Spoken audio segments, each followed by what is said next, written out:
go ahead and get us started here as part of our community conversation. First of all, thank you all. Thanks everybody for coming. We're so glad to have you here. And then of course, we're also glad to have Chris Newell here with us as well. Chris is someone who I met, gosh, we must have met maybe September, October, something like that. Through a mutual friend. And as soon as I met him and started talking to him, I was like, oh my gosh, my community has to talk to you. And so I want to thank Chris for taking the time. But I'm going to go ahead and get us jumping in. The first thing I would like for you all to do, if you wouldn't mind, because we won't have time to go around and introduce anyone. I'm going to put into the chat what I'd like for you all to then subsequently put in the chat.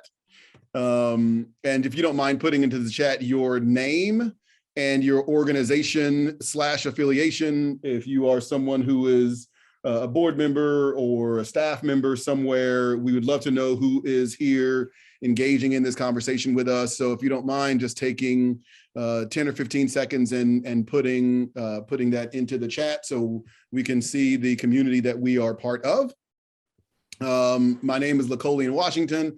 I am the executive director here at the Community Music Center of Boston, and I've been here since around 2017. And we have really been doing some really important work. I think in one of the things I'm very proud of are these particular conversations, which I will jump off right now with less talking from me. If you don't mind, Joy, if you can go ahead and start our presentation, that'd be great. So this is our presentation today, Equitable Collaborations Between the Western Music World and Native Music. I'm really excited to see what Chris is going to share with us today.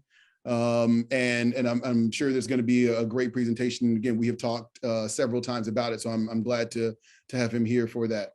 Are you still sharing, Joy? Yes, oh, good. For some reason, she stopped showing up on mine. So let me see if I can find, oh, there you are. Now you can go to the next slide.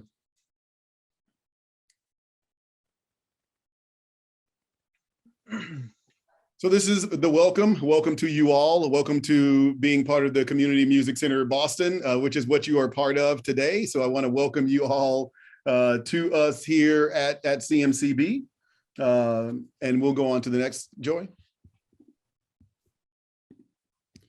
One of the things that we like to do is to just share some of the objectives so that people have a sense of what it is we're going for here today.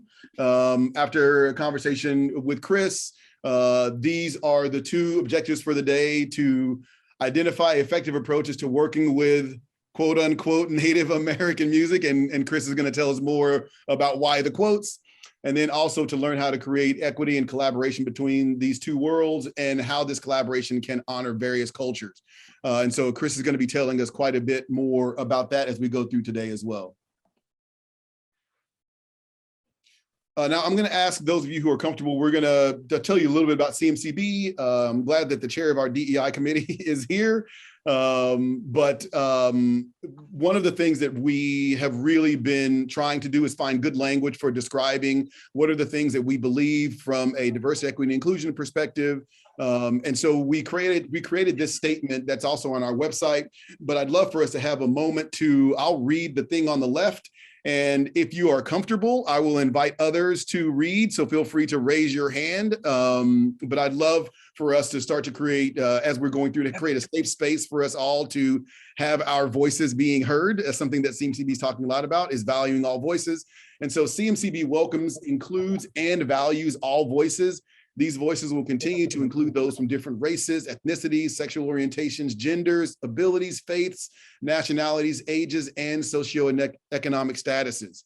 And so could I invite someone, I would like to invite someone to read the first 3 bullets. Who will accept my invitation to read the first 3 bullets from CMCB?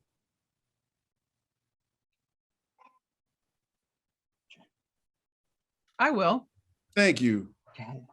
Program offerings reflective of the interests of our various communities, curricula that support the neurodiversity of our community, and resources invested equitably among different partnerships, reflecting the diversity of our communities. Can I get a volunteer to read the next three?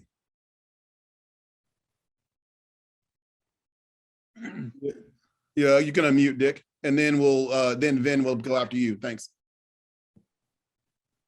Am I on? Sorry. Yes, No, you I'm are. on. Yeah. Expanded access to music learning and enrichment within and across greater Boston neighborhoods.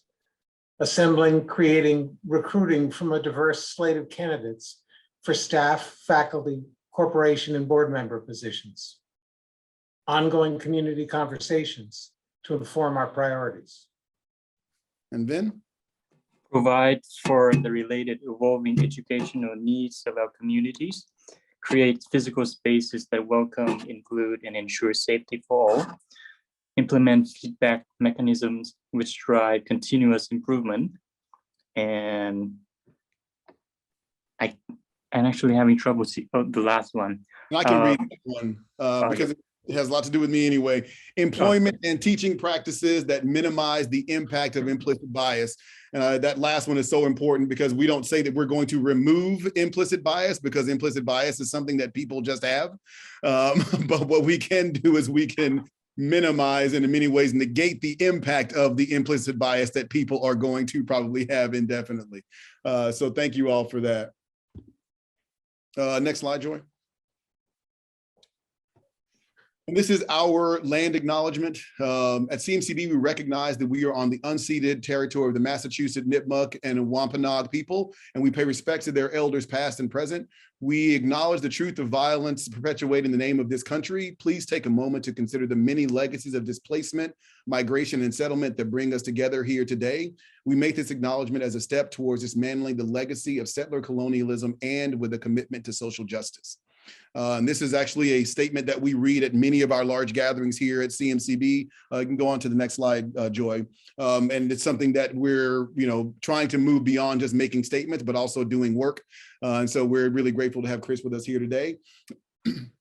For those of you who are not familiar with CMCB, as you can see here, it's a very expansive institution. We have a community music school in the South End. But as you can see from our school programs and our partners, we also have partnerships in neighborhoods all over the greater Boston area. We're also the largest outside provider of arts education in the Boston Public Schools. And we have been that way since the late 70s. So CMCB does some really amazing work, not only in our school programs, our community music school, but as you can see here, we have community partners, satellite programs. We also engage in health, in music therapy at health and human services institutions around the city.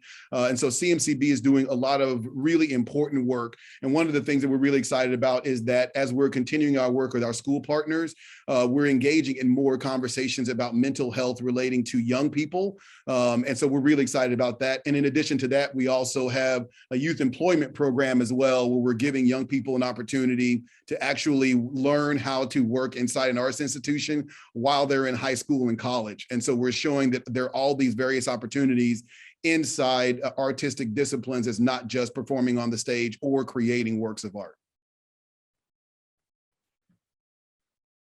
And here is our mission, transforming lives, although I balk at this all the time and the board gets sick of me saying it, but someday we'll change the statement. To transform lives by providing equitable access to excellent music, education, and arts experiences.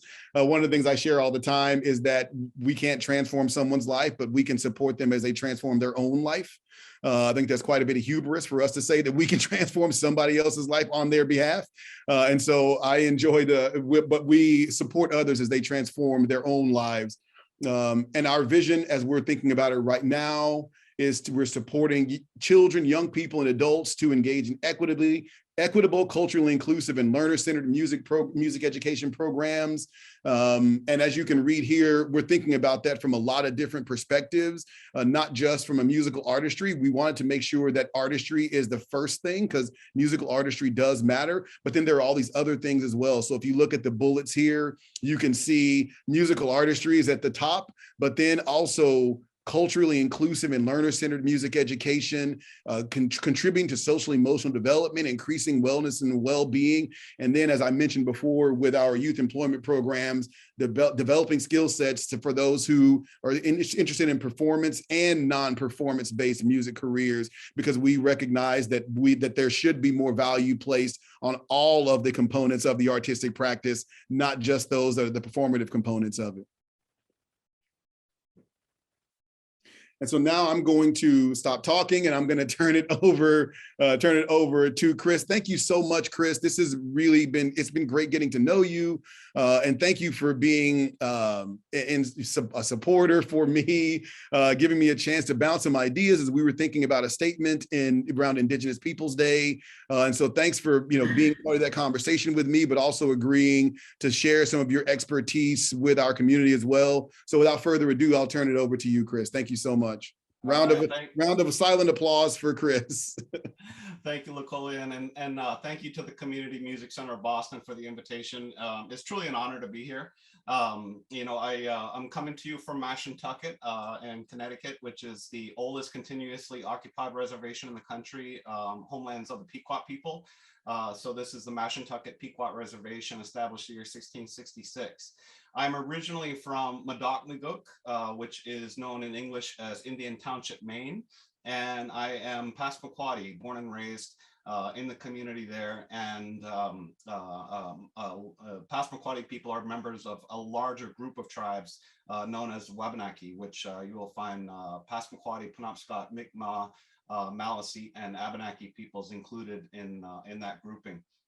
I've been living down here in the southern New England area for close to 25 years. And, a lot of my journey in life has really been around music. Now, when it comes to my music education, it's definitely not the traditional Western music education. The reservation school that we had growing up didn't have a music teacher full time. It was actually it was an extracurricular that happened some years if they had the funding, and other years it just was not present. However, it does not, that's just the world of Western music being introduced to us. However, within our communities, I am lucky in that I was born. I'm the youngest son of Wayne Newell, and I was born in a community where our traditional Passamaquoddy music was still being sung. And my father is one of those people responsible for maintaining that tradition and passing it on to younger generations. So it's something I grew up around my entire life, listening to Passamaquoddy music, which is very different than the idea of Native American music, because when I say that, and there's a reason why we put quotes on that in the beginning, when I say that, that actually has a really broad implication, because there's over 574 federally recognized tribes that would fall under that, right? So it's a very broad application that, unfortunately, the English-speaking American world has gotten used to, and I'll be talking about that shortly. So we can go to the first slide. Just a little bit about the group that I work with. Akomawt Educational Initiative, we are a business partnership. My co-founders, Donna Spears and Dr. Jason Mancini and I, in our time at the Pequot Museum. The Pequot Museum is the world's largest tribal museum, if you've never been there. 85,000 square feet of exhibit space that tells the history of what we call Connecticut now, from the perspective of the Pequots unapologetically, over 20,000 years of history. And it's really a tremendous place that changes people's lives. What we noticed while we were there, and one of the things I noticed, especially when I came down to this area, is the erasure of Native peoples was, fairly complete, to the point where even in our time in the Pequot Museum, there would be students innocently asking, or even their parents at times, right? Because there's multiple generations that have been taught this, that the Pequots are all dead, and that was the prevailing thought, because they're so left out of the public school curriculum. So they would ask, literally with a Pequot educator leading their tour, are the Pequots alive? And so when we see that behavior, we know it's not coming from a place of malice.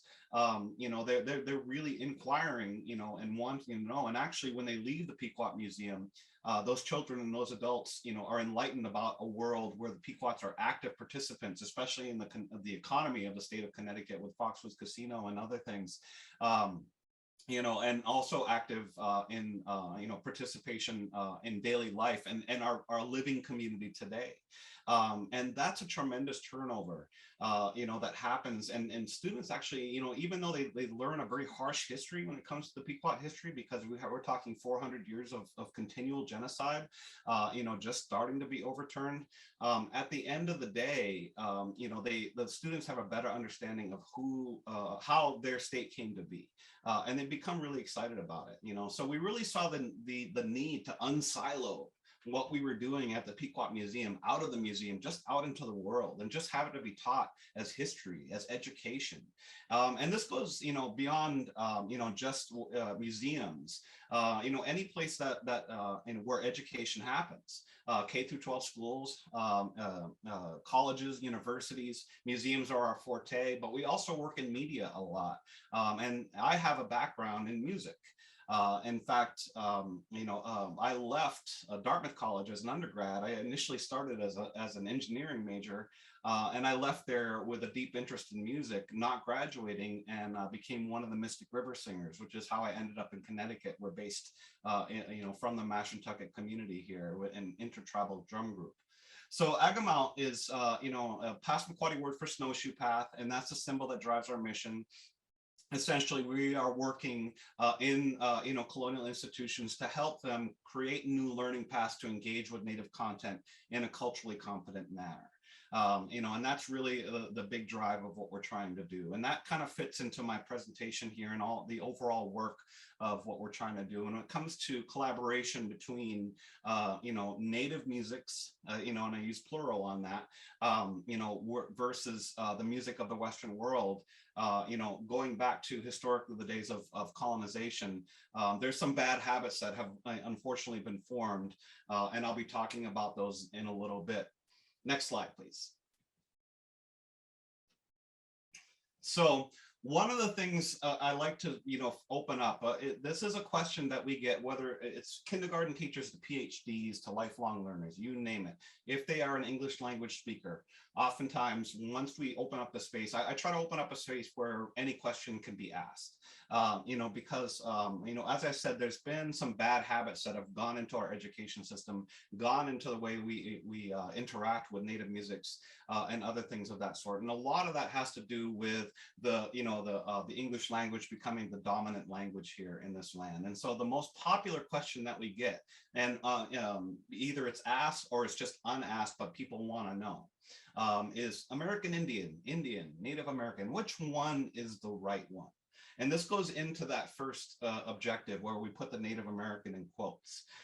Now, when it comes to these terminologies that you see here, and I'm not going to go into them in detail here, but what I'll say is that they all have, different timings in their arrival, right? Or earlier terms in English were Indians and savages. Then later, as America forms, it becomes American Indian, and then later Native American. Now it's Native with a capital N, or occasionally Indigenous with a capital I. But all of these terms are generalized terminology, and the idea of generalizing the 1,000+ different cultures being encountered by European colonists begins in Europe. And so when we use any of these generalized terms, we're using the worldview of England to view Native cultures. And that's where part of the translation gets lost. And so my answer to which one is the right one is that none of them are, because I'm not any of these things. I'm not Native American, I'm not American Indian. I am a Passamaquoddy, Akomawt people who spear pollock. We have a language, we have a culture, we are, tied to our river, Skudig, which is the, where we would spear the pollock runs yearly for our entire food supply. There's a whole culture that's built around our connection to land, and that changes as you move across the geography, and it changes vastly, and that shows up in the music as well. So the problem that we end up running into is that as the Western world started to study, what they, eventually be called Native music or Native American music, it really started with that framework, that European-minded framework of overgeneralizing. And in fact, the first dissertation was written in German by a man named Theodore Baker.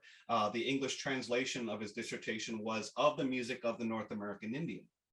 written in about 1893 or so.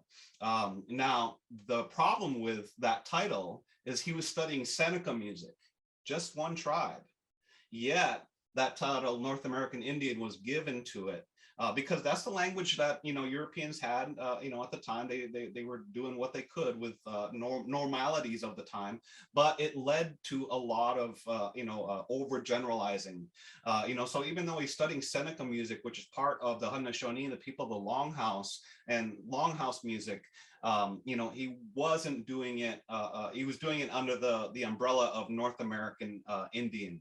And so that became the way that, every time, composers or ethnologists, ethnomusicologists began to study Native music, they would tend to not use the specific tribe that they were studying. They would tend to say that they were studying Native American music.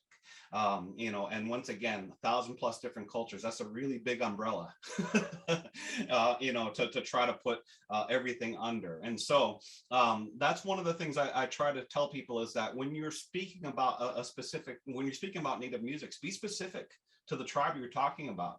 There are different tribes have different ways of expressing music, have different instruments. The beat patterns of music, change over the area. Northeastern woodland music has a typical beat pattern, which is a duple beat, and you come in on the downbeat, which for people that have Western music ears is very easy for them to understand. However, when you go to what we know as powwow music today, which really began with the Omaha, then you have a very complicated beat pattern where the voice is in triple or sometimes beats of 5, and the drum beat is in 2. And it creates a very swinging rhythm, which is very difficult to master if you haven't grown up hearing it and experiencing and being told how to do it right. So a lot of times when I see people that are beginners at a powwow drum, oftentimes you can tell because they're trying to sing on the beat because they're so used to that Western music mindset, not singing in between, which is how powwow singers would call it. So that's part of the problem. Other things have happened in that, the way music is sold oftentimes becomes the way we describe, a categorization of music. So I used to, Tower Records in Boston, when it was there, I loved that place. Oh my God. And this just comes from my dad. My dad was a big music lover. Every time he hit a record store, he was buying vinyl. Tower Records was the one place that had a Native American music section in Boston. So I would go there and I would see what's available, at least, so Sound of America Records, Canyon Records, a few other small labels, would be available in those sections. Sometimes you would find some things that were a little weird. And sometimes they would, put in like Puerto Rican music in with the Native music section. So it was, you end up getting a lot of misinterpretation just because of the way it's being sold. So that blends into it, not to mention Longfellow's, interpretation of Ojibwe stories under an Iroquoian name, Song of Hiawatha, which, became the musical mindset of what we call the Sound of Indian, if you read Phil Deloria's book. So minor key melodies, introducing characters and things of that sort, began the way that the Western world interacted with Native cultures. And because the timing of it, right around the turn of the century, late 19th century or turn of the 20th century, because of the timing of it, they were trying to borrow from what they felt were authentic tribes. Now, who was deciding who was authentic? It wasn't Native peoples. It was the ethnographers, the ethnomusicologists, right? So less impacted tribes, Plains tribes, Southwestern tribes were studied at a very high degree. Northeastern music was oftentimes left out of the loop because of the impact of colonization and being seen and classified as less than authentic, even though we were still existing and our musics were still evolving and dynamic still part of the way in our cosmology and way of life. And in fact, as a Passamaquoddy, someone that's grown up in this music way of life, I'm taught that, in our belief system that we see music as a magical power. Now that's a bad translation for what I'm trying to talk about. English in our language doesn't always work very well, but it's not, the Harry Potter magic where you wave a wand and something happens when you say a word. It's literally anything that any musician, already knows. You can get into a song, right? You can feel a song, right? If you are, as a singer, have that power to make a very sad moment into a beautiful moment, right? Or as a musician, or if you can, when we hear that song that just makes us have to dance, right? That's what we are referring to in our culture as Passamaquoddy people as a magical power, okay? And that's really how we see music, is through that framework, that it has power and it can heal, it can do good, but it can also do things that are bad. So we have to be careful with it and respect it. And so that's really the framework of how I was brought into music, was all by ear, and also with that cultural framework. And it goes beyond the English language. I was raised in a Passamaquoddy speaking household. My father and my grandmother spoke Passamaquoddy fluently, so I had a different mindset. And in fact, I remember at about 5 years old one time, my grandmother scolding me, my grandmother Adelaide, and I said something along the lines, something smart along the lines of, no, I wasn't doing that, I was doing this. And she said, no, that's what English speakers do, don't do that. So I was changing, I was using a different word to describe the bad behavior that I was doing to try to make it sound not so good, right? So, there's a different way of expressing our world in our languages. Our languages are developed on the land that we come from. The music is oftentimes a reflection of the landscape that we come from. Therefore, the idea of Native American music is a misnomer, right? There is 1,000+ different, tribes and cultures that have their own music, and you really have to go at it with that mindset that it is very complex. But sadly, the music books of the past have borrowed very, very sometimes simple, sometimes borrowed from Boy Scouts, sometimes borrowed from Western, composers that creating a sound that sounded to them, like the movies and things of that sort. And so that's where a lot of the bad habits ended up in some of the older textbooks, for teaching music, especially when it comes to teaching Native music. So next slide, please. So just a couple of things that we do as Akomawt, and I'll, before I get into a couple of case studies on how I work with collaboration, with the Western music world. We try to teach all educational institutions or anybody working with Native communities, these, a couple of tips, and this is just some of it, but this was what I felt was, the most pertinent to my particular discussion here. Building meaningful relationships.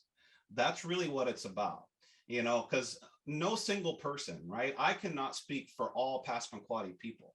To get an understanding of Passamaquoddy people, you have to get an understanding of our community, and that requires relationship, and that requires time. And so that's where you start to learn that cultural mindset of how, we're brought into music. Modified and flexible timelines. I'll just tell you that, this Western world ideal of being, the 40-hour work week and all of these types of things that America is built on is not the world that our ancestors built or lived in, or as well. The pursuit of wealth and accumulation of wealth is not the culture that we're brought into. In fact, our language teaches us that wealth is actually not how much you accumulate, but how much you contribute. And by the end of your life. So by how much you give away, that's how your wealth is measured in our language. So having modified and flexible timelines, understanding that sometimes Native communities operate differently than your institution, and just being, being flexible with that. Honoring time and traditional knowledge with monetary reimbursement. What I tell people is that I spent 20 years singing with Mystic River Singers. Got to travel, and we were a very successful drum group. We were an intertribal drum group. We had singers from different tribes. Powwow singing, originates with Plains tribes, but has spread pretty much across the country now. And I got to learn from really good teachers from multiple tribes, not to mention we're traveling across Indian country, across US and Canada. I'm spending time at tribal celebrations listening to how their elders would describe their own cultures to outsiders like me, because as a Passamaquoddy, if I'm in a Dakota community, I'm an outsider as well. And so I would pay attention to how they teach about themselves to an outsider like me. And I began to absorb that into my own pedagogy about how to teach outwardly about different Native cultures. And so I got to experience this firsthand. And there is no university that I could go to that could give me this education. So we want to be sure to make sure that we honor that. We don't give PhDs in our own cultures. People that are respected for their knowledge in our cultures and our communities got that way because of life experience. And, honestly, it really should be accepted on the same level as the PhD, right? And be reimbursed the same way. So we do bring money into it just because that is the world that we live in these days. And so we want to make sure that when we talk about equitable collaboration, that has to be part of it as well, is making sure that we're paying on equal levels when we, instead of being extractive, which has been the history of music education. A lot of these ethnomusicologists would write books about, tribes. They did a lot of interpretation. They make a living off of it, selling these books. They do lectures off of it. They become university professors, and none of that knowledge goes back into the community. And so that's the process we're trying to undo, is the extraction process, and create a process where there's benefit going both ways. That's what, when we talk about an equitable collaboration, and be willing to work in indigenous space, such as home, tribal community centers, etc. And that's what, when I talk about Yo-Yo Ma, I'm going to be talking about in detail. So next slide, please. Now, the first collaboration I'm going to talk about here, this is an interesting one. There's things that I learned about this, because this is not the first time I've crossed over with the Western music world, but this was a rather large project. So with the Mystic River Singers, we were invited to be part of Matthew Barney's River Fundament. And I'm not sure if you've seen it was out in 2015 for in opera houses. And so it was very limited distribution. It's a close to 6-hour-long opera. We play a very, very small part in it. Okay, very, very tiny. We show up in Act 3. The person on the left there is Jonathan Bepler, an American composer. The person on the right is the artist Matthew Barney. Now, most of River Fundament is music driven. It's really, kind of an opera on film in a lot of ways. And Jonathan Bepler, I often call him as rather unsung when it comes to the music that he creates, because he's a bit of a nihilist. He likes to create music where it makes you squirm in your seat a little bit. He wants to make you feel things, but at the same time, he's got a large breadth of knowledge across genres. And if you watch River Fundament, you'll see that you've got a mixture of everything from folk music to R&B to different Native musics to opera. All mixed in there, and pretty much all the creation or the brainchild of himself. And so you got him creating beautiful songs. Then you also have him creating songs with Joanne LaBarbera, who's an avant-garde vocalist, and doing gurgling sounds and things like that, and things that really disturb how you're hearing as music as well. Now, when they brought us into it, you can go to the next slide. We were brought into it specifically for one scene, and we were sought out by Jonathan Bepler. Now, I will say that Jonathan Bepler, as an American composer, is very well studied when he goes and looks for artists to collaborate with. And when he chose us, because he was looking to use a certain style of song, which is the Cree round dance style of song. And that particular style, it comes from a ceremony that begins with the Cree people, but since the 80s has really started to spread. And also since the 80s, because it has spread to other tribes using that beat and that style of song, the use of English lyrics has become accepted. That's one of the few, traditional Native musics where you start to see the incorporation of English lyrics being accepted. And so he had a set of words for us.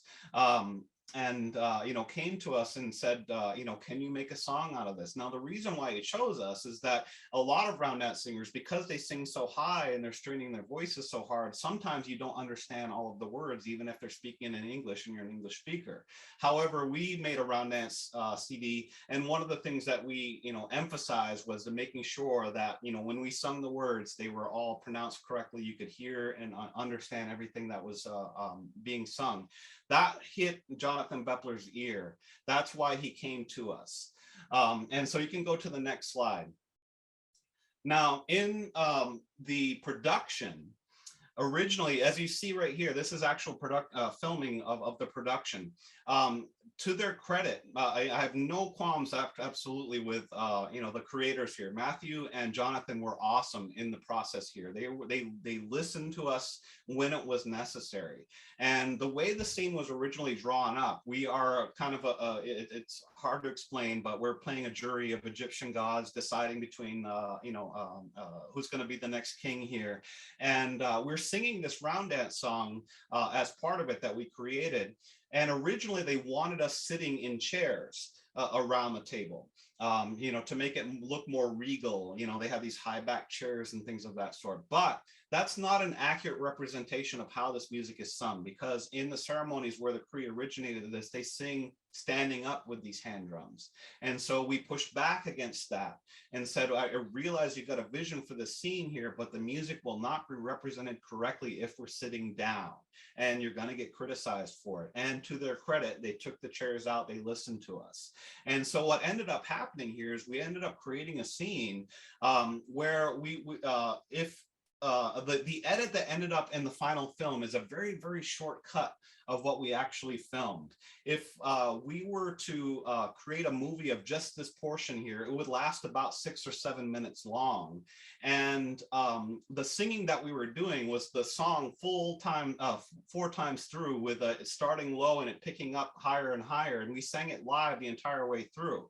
Now, we were doing this with opera singers in the room, right? And you know, there's a lot of, I don't know, that I guess you might feel intimidated in a way, but they were very welcoming, which was awesome, you know, because these are people that have been doing this their entire life, you know, lifelong opera singers. These guys are masters of their craft, and they were very welcoming, and they actually loved what we were doing. And it was to the point where, as we were filming, the actors would sometimes kind of space out because they're just listening to the song and they would miss their cues and things of that sort. So we had to build in cues to keep the actors, you know, on, you know, up to or keeping up with the performance.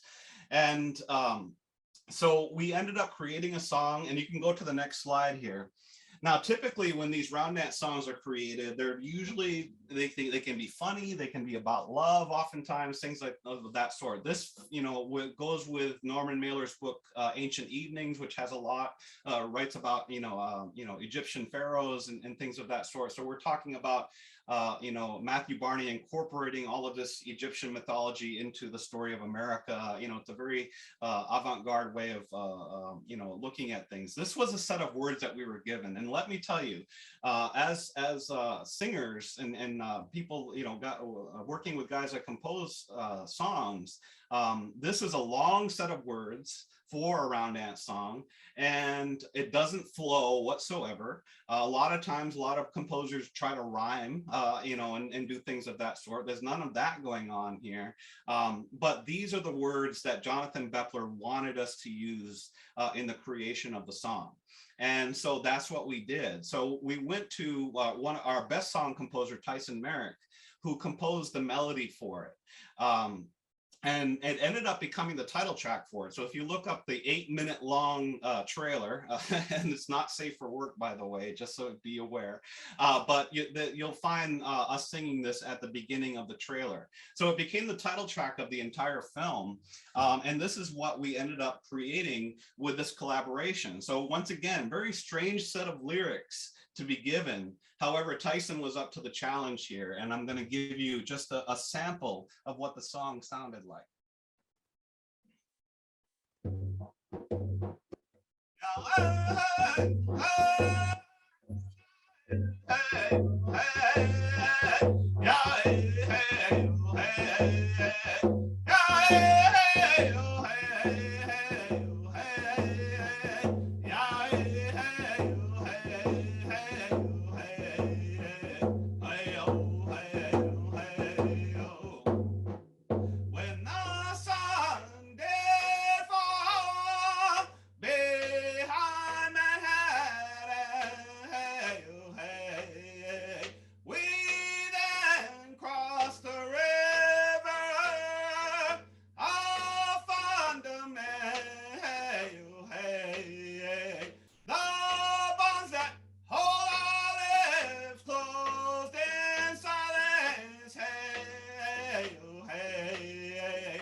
Hey, thank you. I see the hands up there.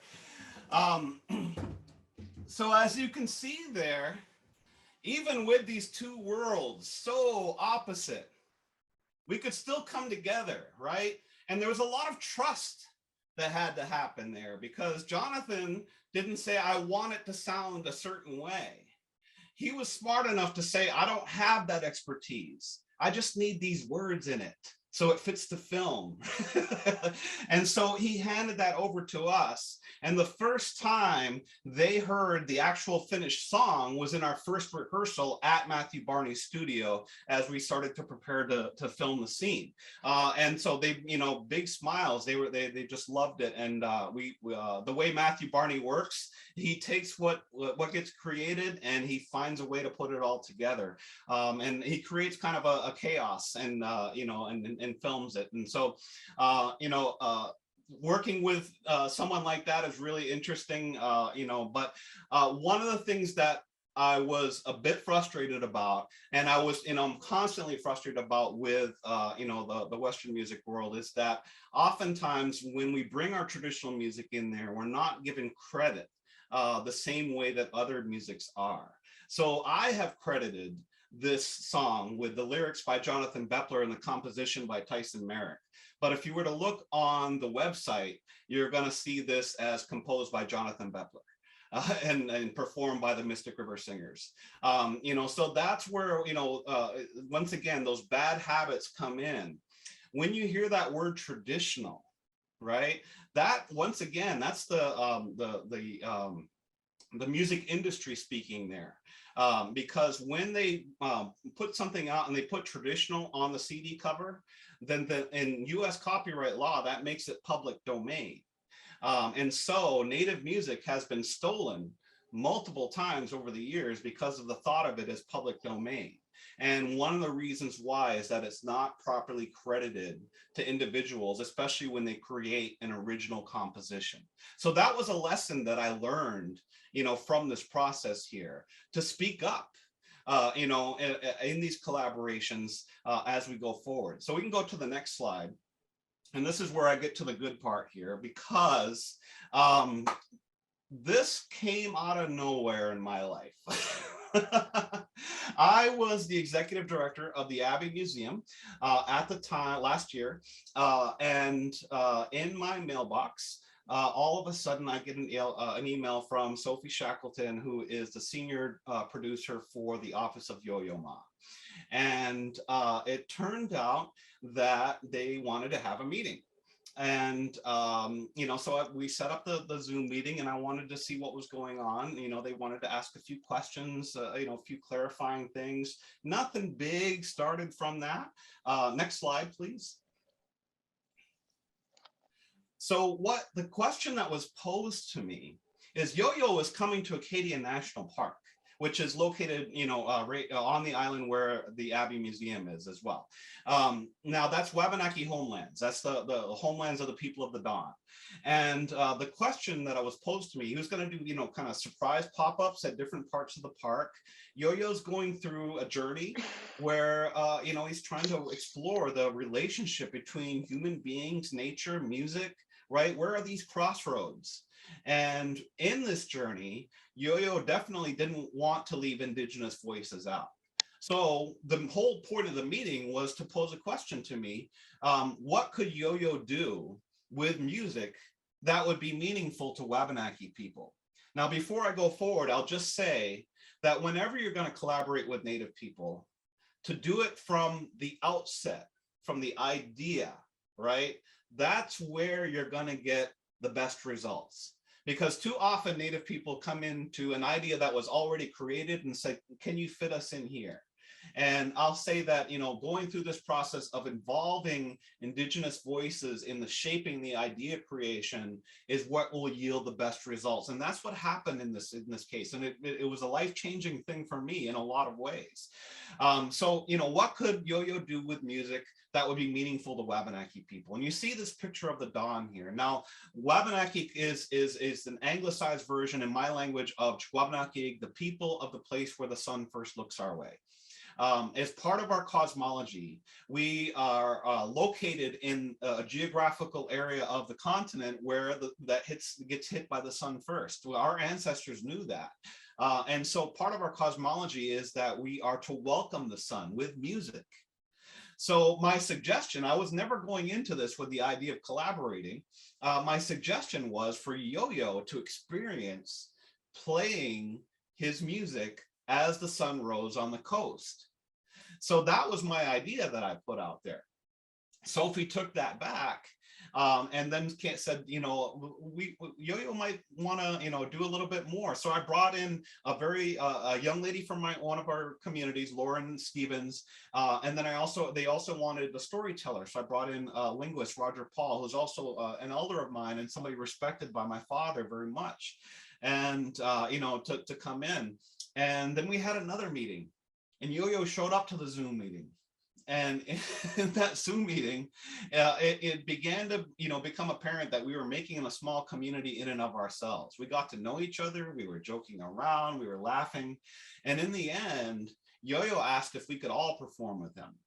And that's where it all started to go from there. So I definitely didn't approach this, with the idea of, doing anything with Yo-Yo Ma. However, upon being asked, as somebody that's brought up in this way, I have a cultural belief that I'm not allowed to say no to these things. So this was a big deal for me because I know he's now a 19-time Grammy winner.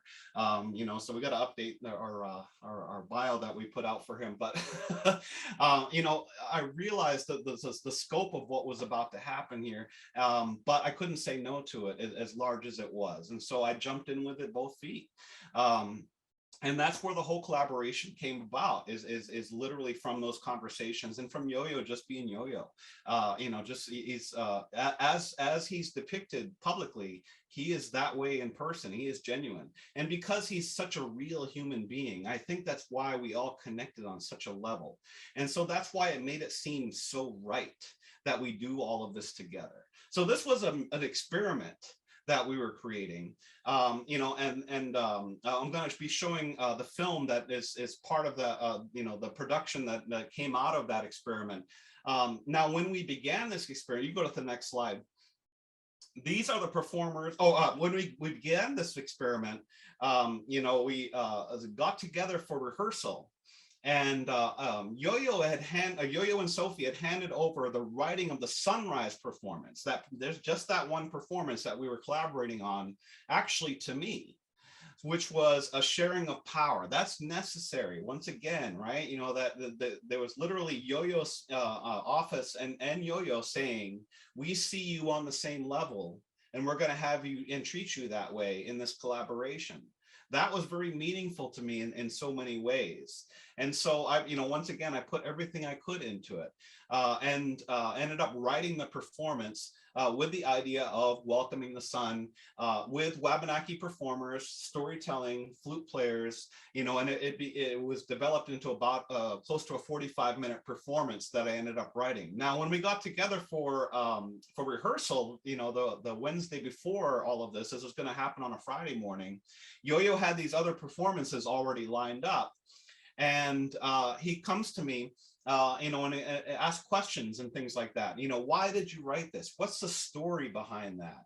Right. And one part was really difficult piece where I'm having him accompany me with as I'm singing a powwow song, which once again has that very difficult timing, which was so left field for him that his team tried to transcribe the song, and I kind of laughed when I heard that, because this is a battle that's been going on since the 19th century of how to transcribe powwow music. There's multiple different ways and schools of study on it, and everybody's been arguing about it, but I was like, go with what works for him, and we'll make it work. So he was doing something that was very uncomfortable for him, but there's a reason for that. If we're going to do a collaboration with somebody at Yo-Yo's level, right? One of the things that Yo-Yo and we as Wabanaki people were very cognizant of is we did not want to appear as if we were token performers of Yo-Yo Ma.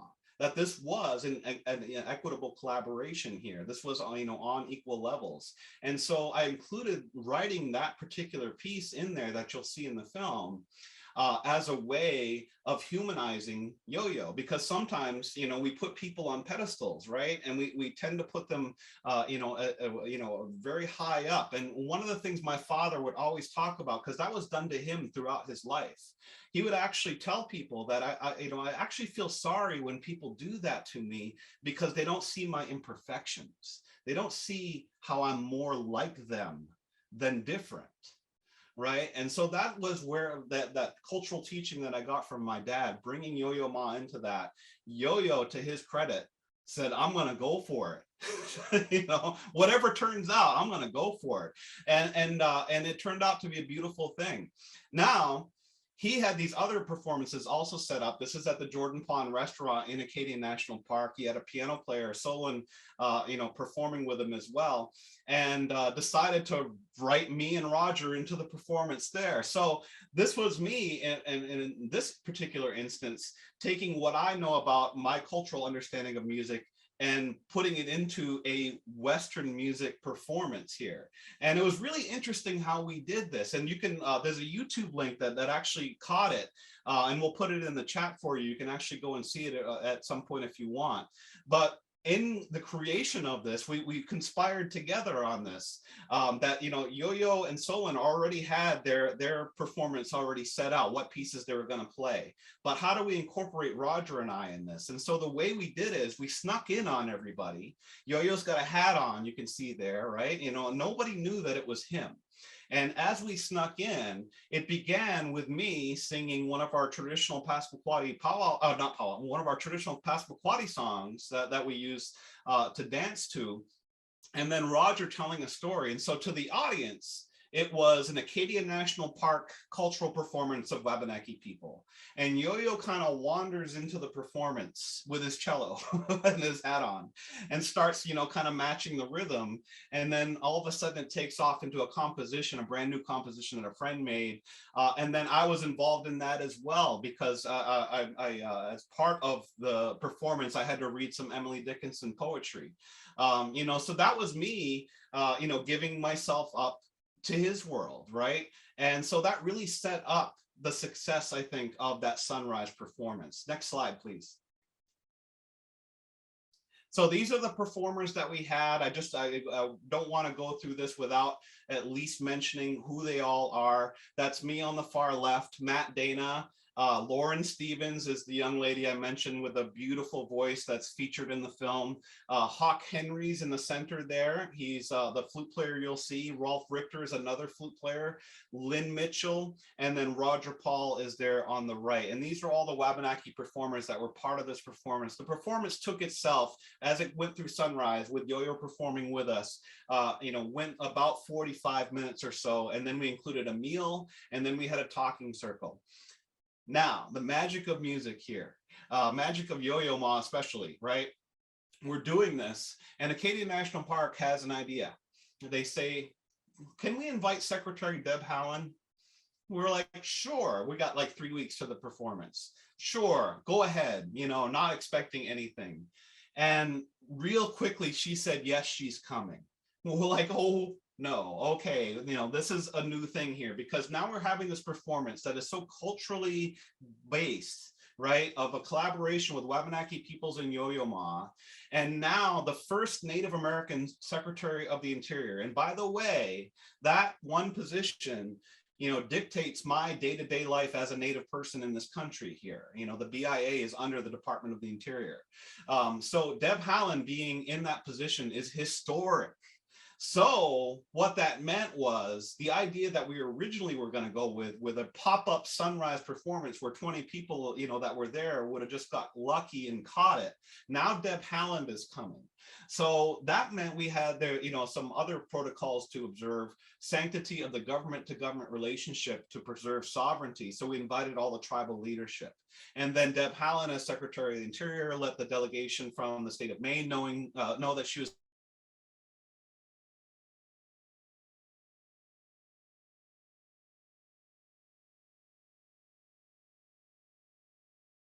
visit, and the senator began as a small experimental musical project, blew up into this transformational moment, that involved this conversation of tribal, state, and federal leaders. It was like a G20 summit, and like I said, it was life-changing for me. It was also life-changing for Yo-Yo, and I can tell you, to the leaders that showed up there as well, the moment that we experienced together, welcoming the sun with music all together like that, really changed everything for us. And so once again, the starting with the idea, at the idea stage, right? If you bring Native people in collaboration there, that's where you're going to yield the best results.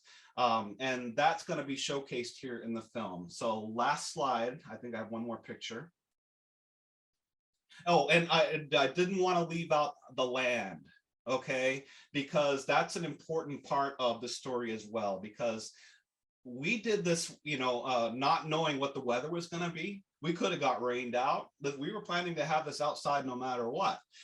We got a beautiful morning that day. The land gave us that gift, right? And you can see the layout here and how it's just set up, that all of this experience together, of putting all this. And so this was Yo-Yo coming to our space, right? Coming to Wabanaki homelands, acting as a guest, right? With all the accolades he has, much deserved, acting as a guest in our homelands. We acted as hosts. We treated him super good, and we had a great time together. And it was truly a magical moment. One more slide, please.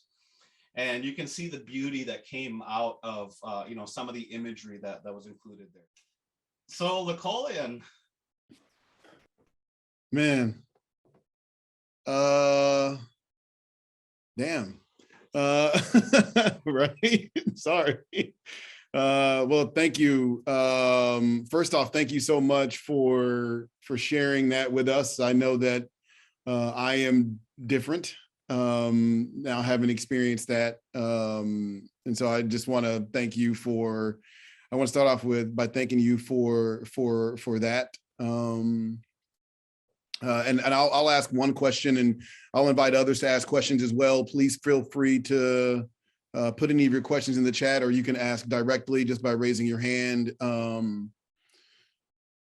I guess my first question, I mean, this is extremely moving. It's just it's a beautiful movie. I think the way that you describe it to us is so beautiful. I think that the way that you kind of give us some guidance on how to be better. One of the things that we talk about a lot here at CMCB, when I share with people what we should be doing, what we could be doing, I also try to share some guardrails as well, so you can kind of start to see if you're doing something poorly. Right. And so it's like, what are some guardrails here? If I'm bumping into these, that means I'm probably going in the wrong direction. I think that what you have shown us is how beautiful something could be. And to me, this maximizes that. But I'm wondering if you could share something, what would be some guardrails? So if an organization like mine was trying to learn how to develop an agency to be able to create something like that, which none of us could do in our first go. What are some things that, how would we know if we were doing something wrong, something that was harmful?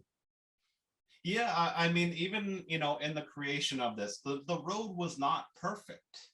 And that was why, the presence of like the elders, like my dad being there at the actual performance, or Roger Paul being there, through, having somebody older than me holding me accountable, right, was a big way that I avoided those guardrails, because, things happened, when we were deciding, invitation, we struggled with that.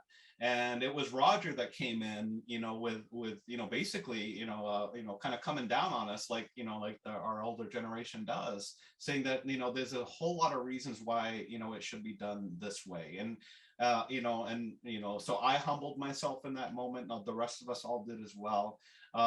So that's why I mention a singular person like myself, right? I cannot be the entire voice of all Passamaquoddy people, right? So what we had is a team that represented multiple generations. And because of that, we had representation, and we didn't all agree all the time. That's a valuable lesson to learn. I always tell, the way I put it, is that Native peoples are not like the Borg. We don't all agree on everything all the time. In fact, it's all over the place when it comes to, when it comes to these things, and to have an understanding of that, allowing those spaces where we can disagree, but then come to common understanding. Right? If you create a space where you can disagree with the goal that at the end you're going to come to a common understanding, that's how you succeed, in avoiding those guardrails. And this once again comes from cultural teachings of how I learned watching my dad deal with conflict resolution. He was the head of our blueberry company and president for it for years. And the Mi'kmaq people have been coming for over 100 years into the state of Maine, immigrating to harvest blueberries for the economy. And our tribe owns the largest blueberry company in the Northeast. And so Mi'kmaq people come and the lease, there was at the time 5 leases. It was all handpicked at the time. We didn't use any machines. The leases would be handed out. A couple were Passamaquoddy, but the Mi'kmaq people that were coming, the leaseholders would come from those communities. And the person that gets that, that's a good amount of income for them. So sometimes there's conflict, right? Over who gets chosen. And my father was the one, as president of the company, put in charge of settling that conflict. And so they would come to our house and they would visit. And my father would host them. They were Mi'kmaq people from Canada. And so the offering there is not coffee, but tea, so he had a cultural understanding there. So he would make them comfortable at home, at our home. And they would, lay out their disagreement. They would be passionate about it. And my father would do what he could, which is to listen, and listen intently and actively. And then from that process, they got all of their story out. And in the end, they may not have gotten what they wanted, right, by going through that process. But in the end, they departed as friends and respected one another. Right. And so that is a big lesson for us all to learn, is that, once again, a community cannot come through a singular voice, but in conflict resolution, that we always try to find a way to come to common understanding in the end. So we're going to hit those. We're going to hit bumps in the road. In any new creation of anything, you're going to screw up. And to admit it out loud is to just put it out there once again, and then just declare that it's a problem, and then find a new way to work with it, right? And that's how we learn. So don't be scared that you're going to screw up. You are, but it's how you respond to it that is the way to get past these tough guardrails. Yeah, I think you brought up something that was really interesting there. One of the things, so my background, I'm a classical bassoonist. My entire career was as a classical musician. I did that for over 20 years before moving into administration in 2017. And one of the things that you're talking about is discomfort with things not being right all the time. And as a classical musician, that's actually the exact antithesis of the training. And in many, especially Western European art music, inside all of it, there is typically, especially 18th, 19th century, there was this expectation that the things were clean. And so trying to, what advice would you give to spaces, not only, and this is something that's not only in the artistic practices, but it also manifests itself in the institutions, right? Because the institutions became byproducts of the practice. And so the institutions also had the, oh my gosh, if it's not clean, something has gone wrong. Yeah. Right? If I don't understand it, then something must be wrong with it because I'm supposed to understand it. When you're collaborating with Western art music and with Western European institutions, like Western European cultural institutions, how do you navigate that disconnect and sometimes that dissonance between some of the things you're talking about in true collaboration and this Western European kind of anchoring in things being right and perfect and and clean? That's, So how do that's you such do a that? great question, you know, and I'll actually reference Yo-Yo in this. If you watch the advertisement for his masterclass, right, he tells a story. I was obsessed, you know, with the perfect concert. I was obsessed with that. And then there I was at this point. I was in the middle of it. I was performing the perfect concert. And then he came to a realization that he was bored out of his mind. All right. So our obsession with perfection actually doesn't yield the results that we want when we achieve it. And so I think that's why the collaboration at Yo-Yo has gone over that hump, and he's trying to find new connections and exploring new ways, right? So, you know, the arrogance of the perfection of a virtuoso is gone there. He's not looking to be perfect. And that's one of the things I love about, you know, the music that I participate in, is that the best parts of it come when it's dirty, when it's not clean, you know. And even in the performance that we did, it wasn't a perfect performance, you know, but it didn't matter. It still transformed us because of the heart and soul that was being put out there, you know. And you can really see it in Yo-Yo's face when he's playing, right? He's in a different space there, right? He's just, you know, he's joyful, and we could all feel it. Oh man, it was amazing, right? And he wasn't playing perfect. He wasn't concentrating on any of that at all. He was concentrating on that feeling in that zone that he was in, which is a zone of imperfection. So that's one of the things that the Western music world really needs to unlearn, can learn from indigenous cultures around the world, is that some of the most impactful music, the music that has lasted the longest in our cultures, is the music that is not perfect, right? But has the most meaning to us, you know. And so, you know, when I mentioned that, you know, introducing that segment to Yo-Yo, his response to me was, tell me the story of how you came up with this. That's what he wanted to know, right? And once he felt that it came from a genuine place, because that particular song that I chose, I'll just back up really quick. When I was writing that particular segment, that particular song I chose was composed by my brother Kenny Merrick Jr., who passed away in 2018. He put that on a tape, you know, because as singers, we would sometimes, you know, compose new songs and put them on tapes. And he was just kind of whistling a tune that had come to him at the drum. He grabbed my tape recorder, sang it through one time, and I lost that tape for 19 years. I had bought an MP3 converter, and I was sitting there converting that tape that I hadn't heard for 19 years. And as I was writing it, that song and his voice came on. And that's why I decided to choose that particular song, because it's a very melodic song. It's not as difficult as some other powwow songs. I felt that a Western musical performer could be able to pick it up, you know, and it just came all together perfectly. Once he heard that story, that's when he jumped in with both feet, right? So he knew he wasn't going to get it perfect, but there was meaning there. And that's really what it was all about there.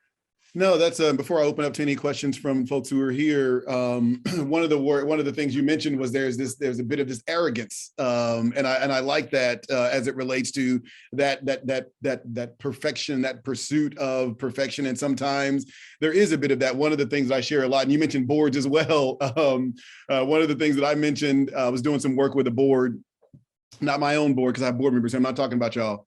But when I was working with another board, and one of the things I told that board was that sometimes the boards have to get comfortable supporting things they don't understand, because it's quite common that the things that they don't understand, the blind spot is created because of their privilege. Right. And so they have to do privilege work before they can actually understand this thing. This is actually not an institutional thing. This is like an individual thing. Right. So you got to do your own privilege work. And so I was just wondering, you know, as you were thinking about when you're thinking about this concept of, you know, of privilege and how it plays itself out in collaboration. You alluded to it earlier in your presentation, but what are some ways in which someone can combat the impact of privilege on a really, to create a really equitable and compassionate, which is something you've been talking a lot about, an equitable and compassionate collaboration? What are some ways to like navigate privilege as you're trying to create these types of compassionate and equitable collaborations? I mean, the way we did it with Yo-Yo and the way I typically, work with anybody is, especially if we're bringing them into our own homelands, is that idea of guest and host, right? Which is universal across all cultures. I visited Paris to show Dawnland, and one of the things, the U.S. embassy for Paris brought me there. The person that was bringing me around, she had set up a dinner with one of a professor from a local university at her home, which I was extremely excited about, because you go to Paris, you eat in the restaurants, the food is fabulous, everything is billed, but you don't really experience a culture of a people unless you eat a meal in their home, right? And that's what I was looking forward to. So at that time, I was invited to the home, went there, home cooked food was served, right? I don't even drink wine. Yet that was the way the way dinner was being hosted for me. So as a guest, right, I drank wine. That's not like I have a religious thing against it or anything like that. I just tend not to drink wine. But I broke that. And it was it all went together. Like, I don't know, you go to Paris and for some reason, you just got to try the wine, I guess. But I was acting as a good guest, right? So I was making myself uncomfortable. I was breaking out my own barriers. But then again, at the end of the night, me and this person, were so understanding of each other, right? And we really had a tremendous exchange. And what I tell people is that our language, Passamaquoddy versus English. English is a very noun-based language. So knowledge is a noun in the English language. But the way my father, who grew up speaking Passamaquoddy first and didn't learn English till he was 10 plus years old, sees the English language through the verbal way that our language is constructed.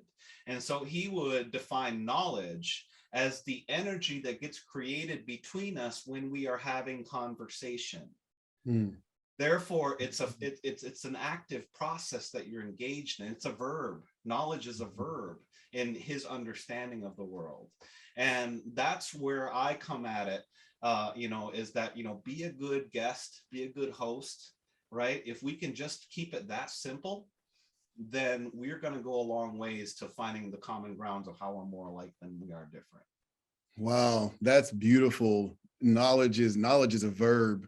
Yeah, no, thank you. Thank you so much. I really appreciate that. I wanted to open up to any questions from those who are here participating. Does anyone have any questions? I didn't see anything in the chat.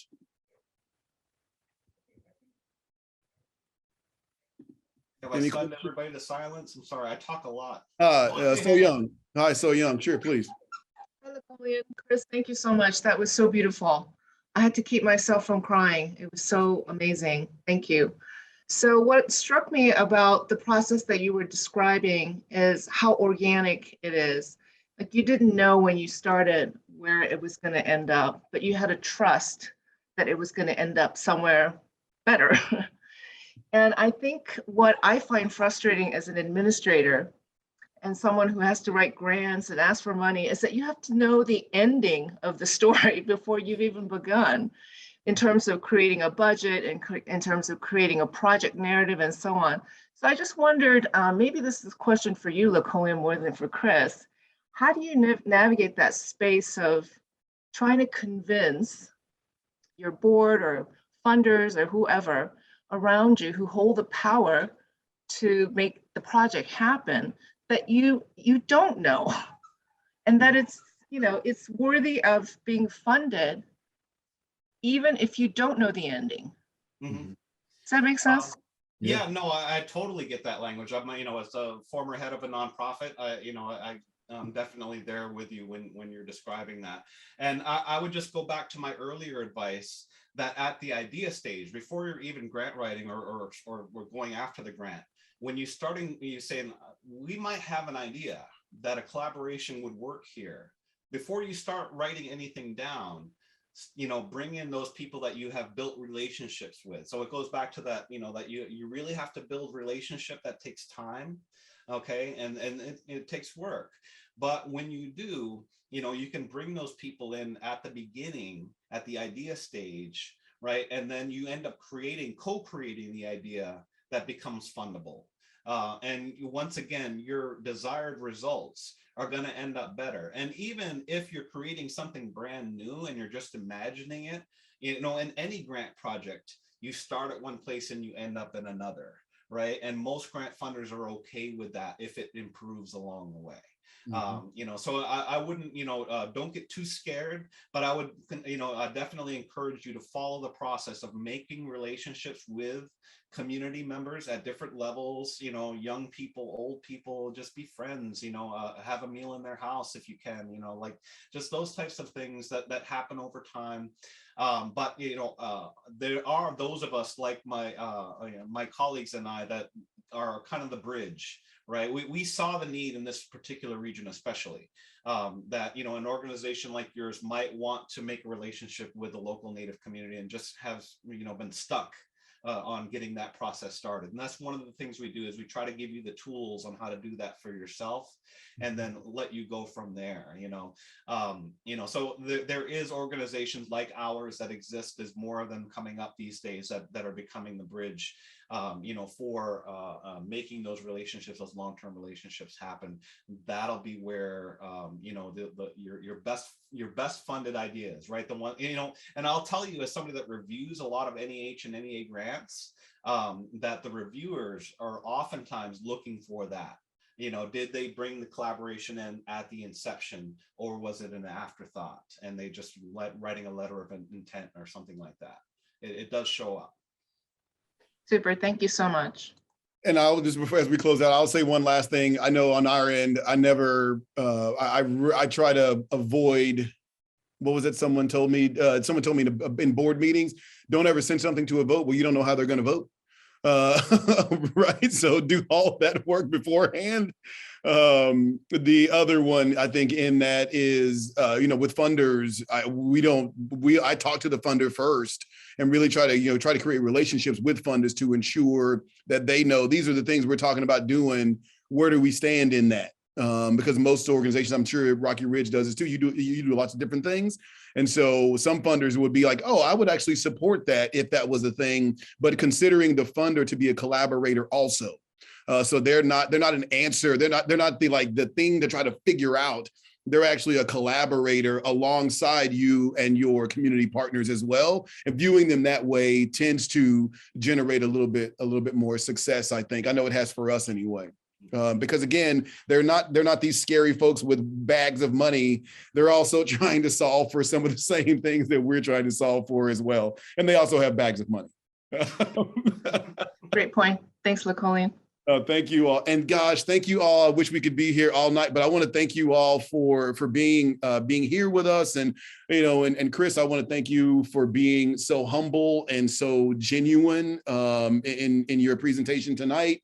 You shared with us things about your family, and that was you were very vulnerable. And I think that really created a safe space for us here. So I want to take a minute to thank you for creating a safe space for us all through not only your presentation, but also your overall demeanor and vulnerability. I really want to thank you for that. And on behalf of CMCB, again, this is the beginning. You and I are talking about other conversations as well, as far as you being a bridge for us. So I look forward to continuing those conversations with you as well. And again, thank you to you all.